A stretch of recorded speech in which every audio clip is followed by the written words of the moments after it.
Hi, I'm Lippy. And I'm Grumpy. Together we're Lippy and Grumpy Do Podcasting. In this episode, more sea level nonsense, Weyfest, villains and icebergs.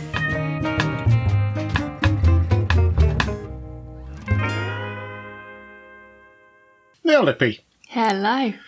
I said I wasn't going to say any more about sea level. You did. Unfortunately, I found a posting today that got me a little bit annoyed. Oh, yes? Yeah, so it's somebody who goes by the name of Rudy Mustang. And he's put, can't believe Leonardo DiCaprio yelled, I'm on top of the world from the Titanic. A ship that was at sea level, the scientifically lowest altitude in the world. He was nowhere near the top. He was literally at the bottom. What a stupid idiot.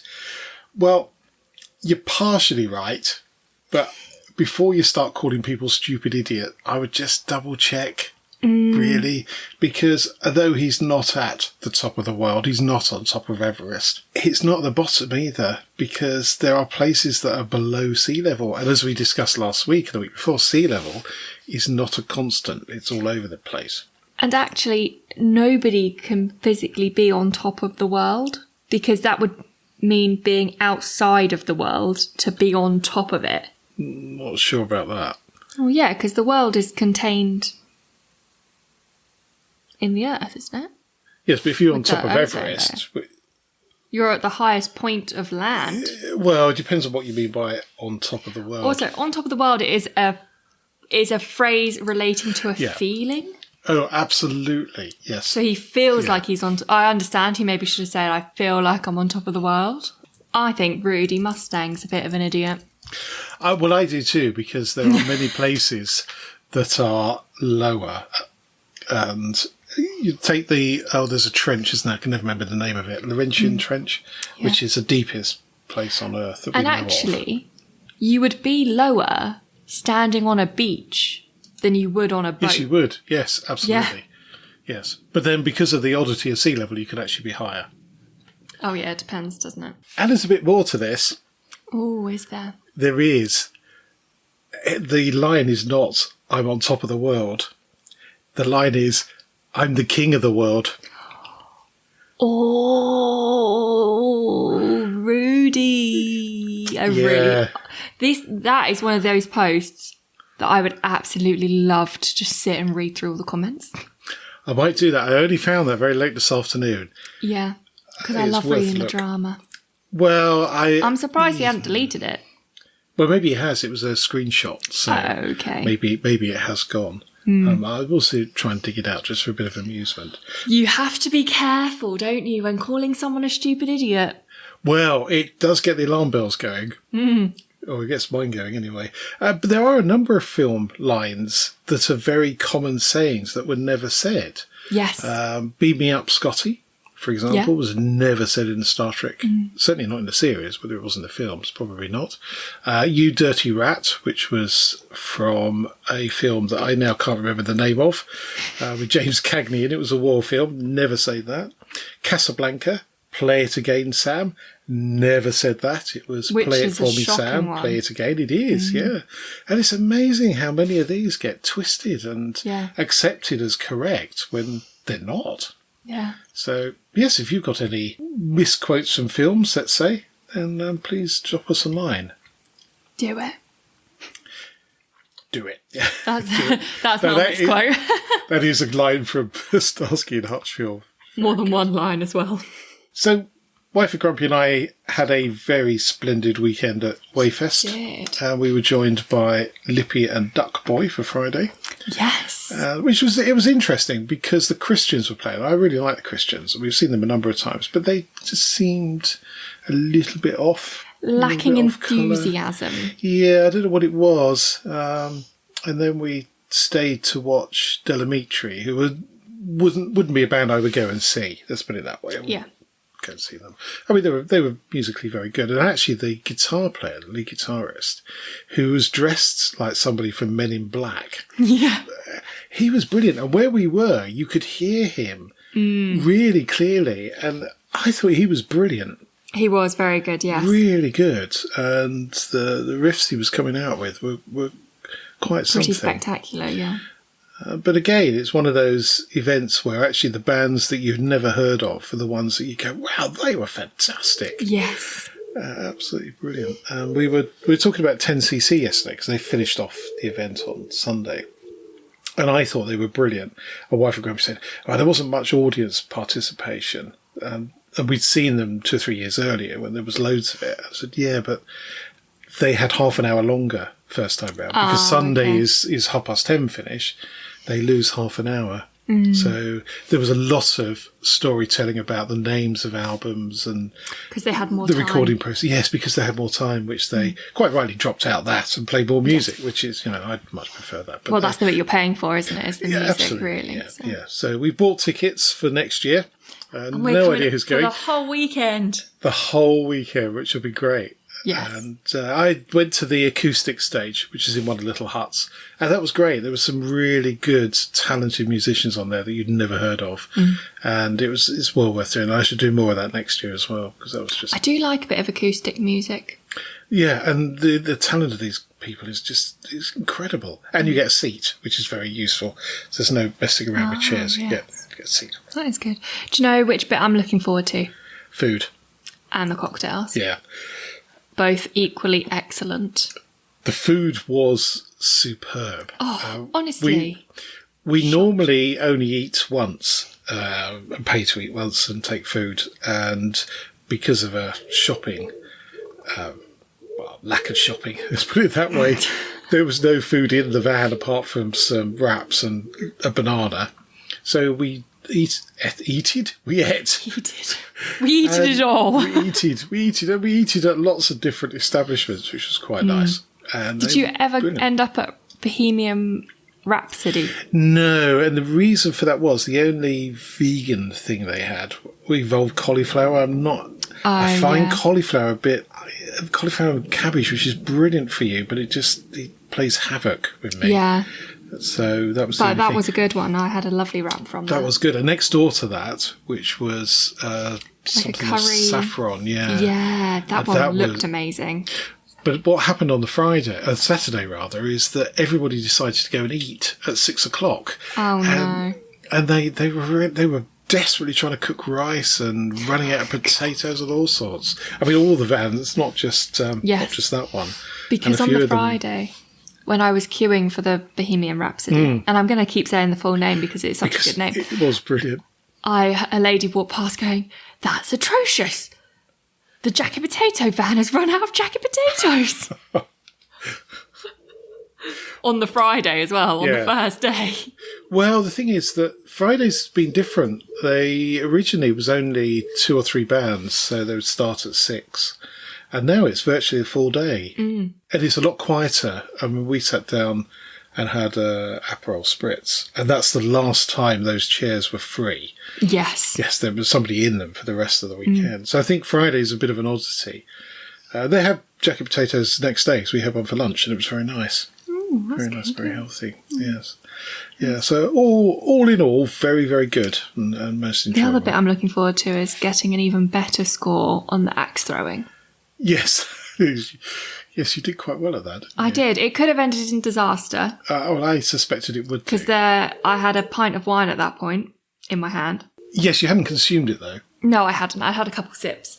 And then, I actually really enjoyed myself. It's weird how satisfying it is to throw a very sharp object at a bit of wood. Yes, indeed. Just feels wrong to me. Having done my knife skills scout badge. Oh, yes. Back in the 70s, throwing axes was a definite no-no. Anyway, you wanted to talk about the Apple security breach. Yes. Or potential. Oh, is it not definite?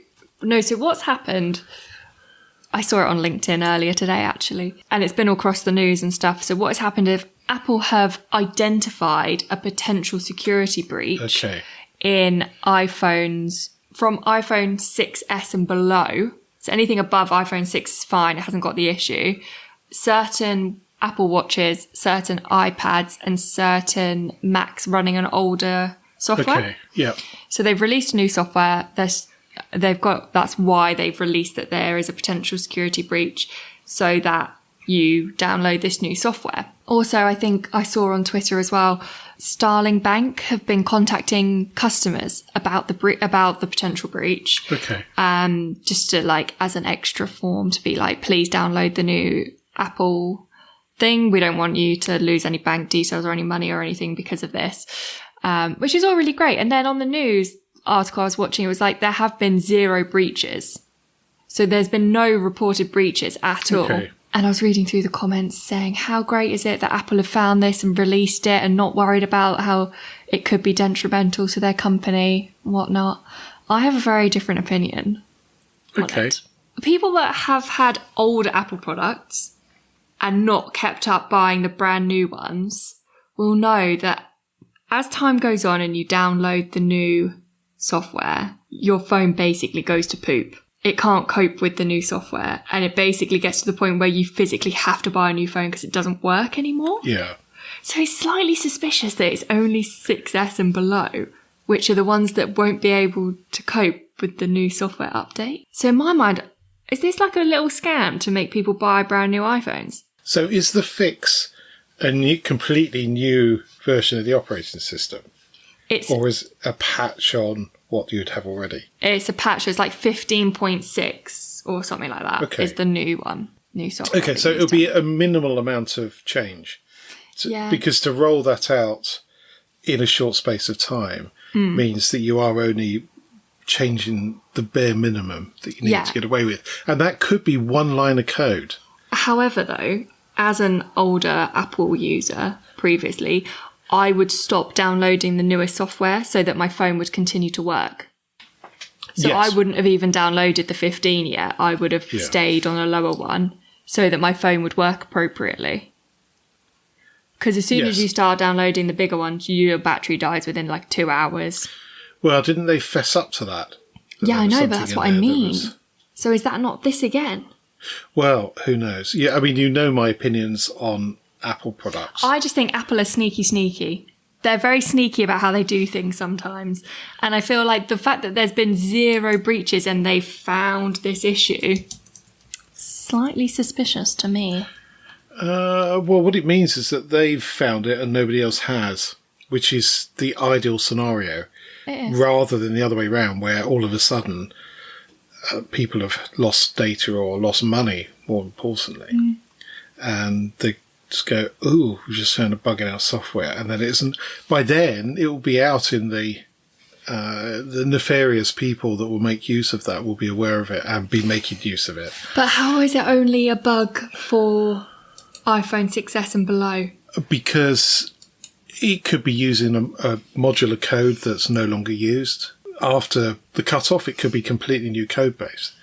Remember that a lot of software is written using third-party software, if you see what I mean. So, for example, if you wanted to connect to a web server and pull down some data from your phone, you would probably use a library to do that. You wouldn't rewrite the code to do that because somebody else has done that.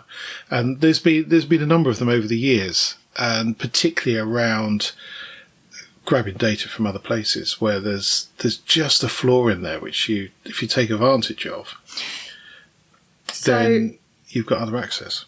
The bit that confuses me is that surely all the iPhones have all the same software if you're keeping up to date with your software. No, not necessarily. So they can be made with a base of software that's So different. when you move from one model to another one, Yeah. so when you release a new iPhone, generally the processor's faster. You might have a bit more memory. So you would take advantage of that as a software developer. So as a company that is enhancing their products all the time, you would make use of maybe new libraries, or, if they're writing their own libraries, for example, then you might get slightly smoother fonts, for example, which just takes a little bit more processing power that isn't really available on ones before. So possibly new phone. And I think that the desktop Macs, they give them names. There was El Capitan and I think there's Cheetah. Yeah. So those are all separate code bases, and they may be evolved from the previous one, but they are different releases. So it's a bit like Windows. So you've got Windows 7, 8, 10, Vista, NT. You've got all of these different versions. 11, which you shouldn't download. Well, apparently my laptop, which is not very old, won't run it. So something about the security in the hardware. I don't know. Good. So, but I take your point that maybe it is a bit of a sales generating, but I suspect not, because that would have caused a lot of concern at Apple if you can get admin access to a device, then you're in a lot of trouble, basically. True, very true, yes. But it would be interesting to see how, if there's a way to see if their sales of newer iPhones or trade-ins dramatically increase after this as well. Almost certainly there will be an upward tick. Not necessarily a big blip, but it will make some people buy new ones. But I think the message here is that update when you can. And I know we've had Windows updates in the past that have caused absolute misery, but generally they're okay now. And certainly the security ones. And the same goes for antivirus software and stuff like that. So, yes, very important to keep those up to date. Now, we had a discussion here at Grumpy Towers, and I think it was triggered by something that was on television about why do we have 999 as a number for ambulances and emergency services, which you won't remember a dial phone, but was actually a bit of a nightmare to dial, because you've got to put your finger and go all the way around and then all the way back again. I do know a dial phone, actually. Could you have one in your living room? Yes, but we don't dial it very often. And my understanding is because you could find 0 easily, then 9 is next to it. Yes. You could find 1 easily, and I would have thought 111 would have been a lot easier to dial than 999. But it turns out there is a reason for this. And it's a very, very old reason. In 1927, so we are going back a bit, that's nearly 100 years actually, then you would dial 0, which would give you the operator, and then you would ask for police, fire and ambulance. Presumably in 1927, you'd only have to give your general location and somebody would be out, because there weren't that many phones in houses, so it's not very congested. So they decided to bypass the operator as the number of calls increased. So the General Post Office, as it was known then, or GPO, proposed a 3-digit number. They wanted one that you could find if it was in thick smoke, if there was a fire, which we've discussed. Could be found by touch. So they tried 111, which is the most obvious one, as we've just said. But unfortunately, because of the telephone system at the time, which was a bit flaky, we think it's flaky now, but it was really flaky back then. So it's all mechanical. There's no electronics in it whatsoever. It's all moving parts and things like that. And cables banging into one another, just rubbing, in the wind, or something in the switchgear at the exchange could cause 111 to be dialed. So they would have had a lot of missed dials. Because essentially it's counting pulses down the line to work out what the number is. So they settled on 999 for that very reason, that it was the least likely to have a phantom accidental call. Yeah. Well, not so much accidental, but just a phantom one that is sort of generated within the exchange, as it were.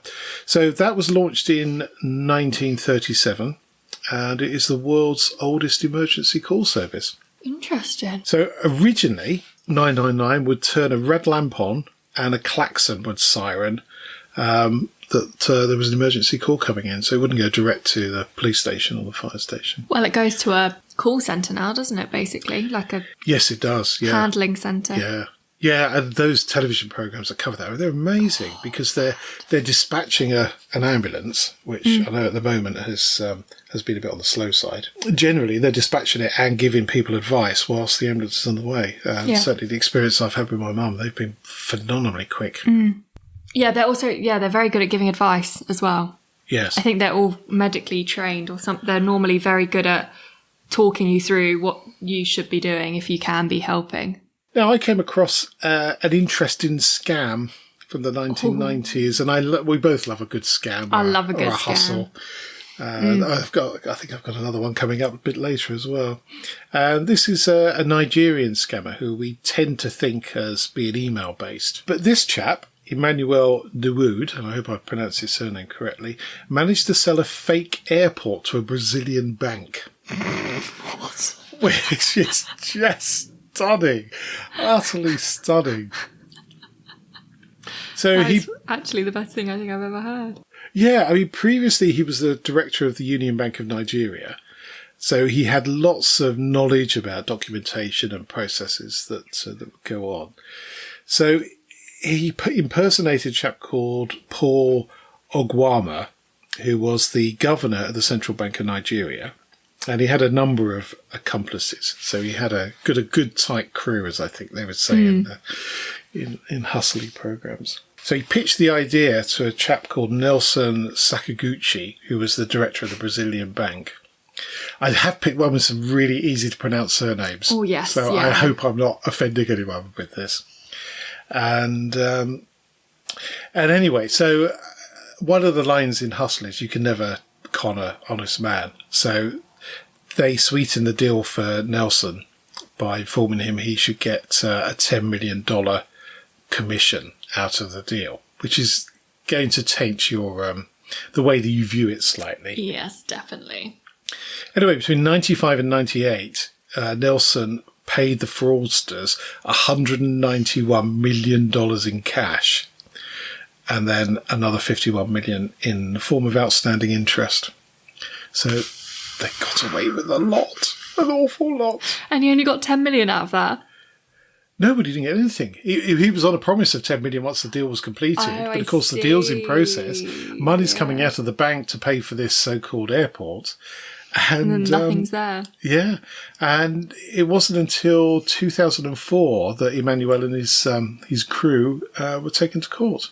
I feel like they got away with it, to be honest with you. Yes, I guess so. But you're taking money out of a country's bank. It's not ideal. True. If it was a wealthy billionaire that hadn't done some nice things, then maybe. Well, let's not judge. A couple of weeks ago, we had a map on there with the Earth all squidged up as was when it was earlier formed. So I think this is from the same people. This is visualcapitalist.com. And this is a map where it translates the name of the country into its meaning. So we go from the sublime to the ridiculous. So sublime or ridiculous, depending on which end of the scale you're looking at. Finland, the literal translation of Finland is land. So not many points for imagination there. No. Wales, interestingly, is known as land of the foreigners. Wales. Now, I don't know whether that's because when the Saxons and the Vikings came over, they tended to push the English into Wales. So that's why they're called foreigners. I don't know. It's very odd. Spain, land of many rabbits. Which I quite like. Do you see many rabbits in Spain? Well, paella, which is quite a common dish in Spain. Yeah. The meat is normally rabbit. It's not chicken. Oh, okay. That makes more sense then. So they have had a lot. Let's put it that way. Whether they've still got them or not, I don't know. Now, South America is an absolute dream of fantastic names. So Brazil is red like an ember. Ooh. Argentina, land beside the silvery river. That's fancy. That is fancy, isn't it? Yeah. Really very, very fancy. Land beside the silver... What's the silvery river then? I don't know. It's a good question. A little bit of research for you for next week. Not great research. Well, if you got to look it up, it's not difficult. True. Some of these are actually quite funny. They are very, very strange, aren't they? Also, some of them, like Russia, land of the Russ. Yes. Odd. Canada, the village. The village, yeah, I know. That's the village of what?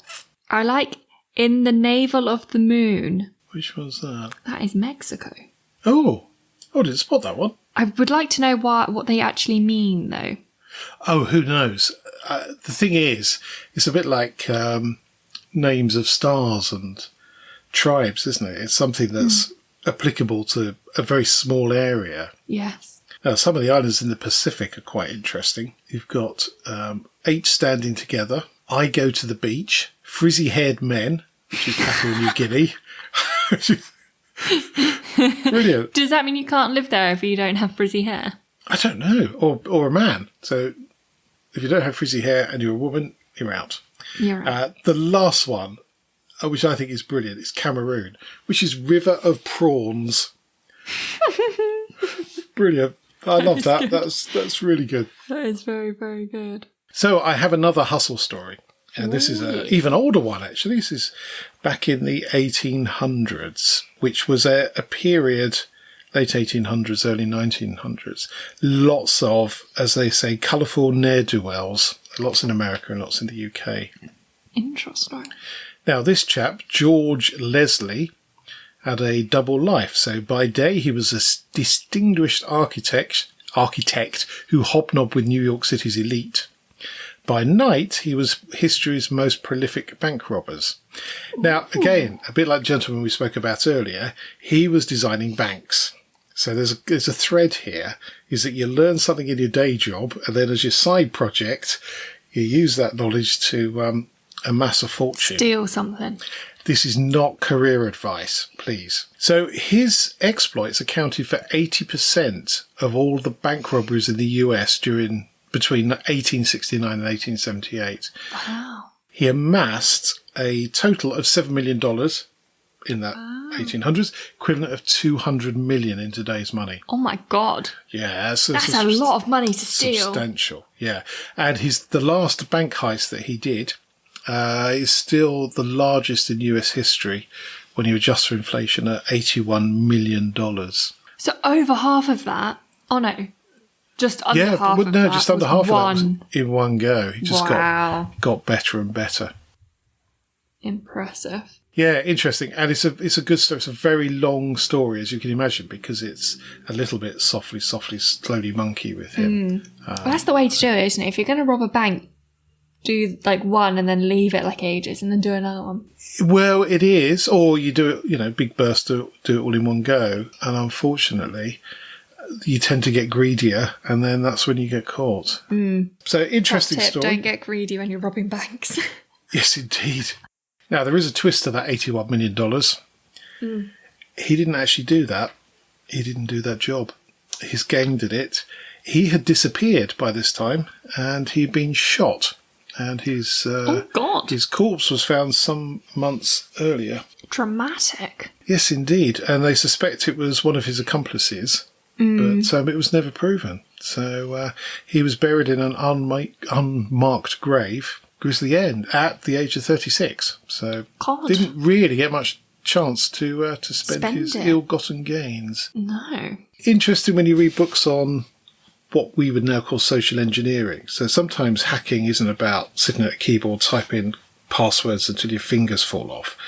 Sometimes it's about talking to people and pulling little bits of information, which is why when you see on Facebook, there'll be a quiz about your favourite pet's name or your first car. I never do those, because that's a way of people gaining information from individuals, because that's a security question. What was your first car, for example? So you have to be really careful with this stuff, and people will very painstakingly piece together bits of information to gain access to something. And there's a gentleman called Kevin Nittock who was arrested for computer crimes, and he's written a series of books, and one of them talks about of cases where people have socially engineered themselves into a company, and they've walked away with blueprints and all sorts of things. And one of the common ones is getting into somebody's conference room, plugging your laptop into the network connection, and then you're on the internal network. All sorts of stuff like that. Very interesting field because of the way it deals with people's interactions. Very good. Crazy. I have another quote. Which Do you? Quite funny. Yes. So go on then. The elephant in the room, which is something that we use quite a bit, and this is Alistair Beckett King. Oh. Incredible that the elephant in the room means the thing no one is talking about. If I saw an elephant in a room, I would bring it up almost immediately. Isn't that the point of the quote? No, the thing is, an elephant in the room is something that everybody is thinking about or wants to discuss, but nobody's discussing. Yeah. But actually, if you walked into a room and there was an elephant there, you'd probably go, why is there an elephant there? So it's an odd quote. It's one of those odd quotes. I thought it was quite funny. You obviously don't. No. Right, moving on. What's your top tip for this week then? My top tip happened at the weekend. On Friday, you were with me. Well, you weren't with me when it happened, but you witnessed the happening. Oh, did I? Afterwards, yeah. Oh. So, you're at a festival or somewhere where the bar is quite busy. Yeah? Yes. Don't just get a glass of wine. Get a pint. Yes. That is my top tip. Spoken like the old soak you are. It was a great idea because, one, it meant I could have a reusable cup. True. I was thinking about the planet. Very good. And two, I had a pint of wine. Well, and it's only one trip to the bar, which has got to be a Yes. lot better than 2 trips. Yes, and I had a lot of people stop me asking me what my drink was because obviously I had rosé, so it was like a lovely pink colour. And people were like, "Oh, what is that?" And I was like, "It's a pint of rosé." Did they then take a very wide path around you? Yeah, they were all like, "Oh, interesting." I've got a fact for the week for this week, and it's about the Titanic, which makes it sound like we actually planned this episode. It really does. Not the case whatsoever. So, the iceberg that sank the Titanic was probably, obviously we don't really know, more than 2 miles wide and 100 feet tall when it formed, says the Smithsonian magazine. So, good source. But it's remarkable how close to the infamous collision came to not happening. After 3 years adrift, the icy mass had floated into warmer water and was shrinking by the hour. It had 1 week to live, 2 at the most. If the Titanic had departed just days later, it would have safely completed its maiden voyage. That's mad. It is, isn't it? Just its fate. It's fate. Presumably, though, if it had been an hour later, if it's moving, then it may have missed it completely. But the fact that it wouldn't be there within a couple of days, or not big enough to do any damage, is really quite interesting. Gosh. The Titanic fascinates me slightly. The whole turn of events, there were so many things that had to happen for that to happen, and they all happened. Yeah, most things are like that. But there's a whole load of conspiracy theories as well. There's one that the boat was actually on fire when it left, which apparently was not uncommon. In terms of, they've got, it's not a diesel-powered boat, it's coal-powered. Yes, so but there's massive furnace. Surely it would have burnt down before it even got anywhere near the iceberg. Well, I think it was quite common for them to leave port with the coal store smouldering. That would make sense, because they need a bigger to get away. Well, no, it's the way it was. I'm not an expert in this, but I have seen a couple of programs. So I'm mashing facts together from different places, which could be complete nonsense. That's it for this podcast. Thank you so much for listening. You can help spread Lippy and Grumpy's view on life by leaving a review on your favourite podcast platform. If you're not sure how to leave a review, or if you download from Spotify, there's some help at lippyandgrumpy.uk/review. And if you would like to get in touch, email podcast@lippyandgrumpy.uk. So it's goodbye from me. And goodbye from him. Goodbye. Goodbye.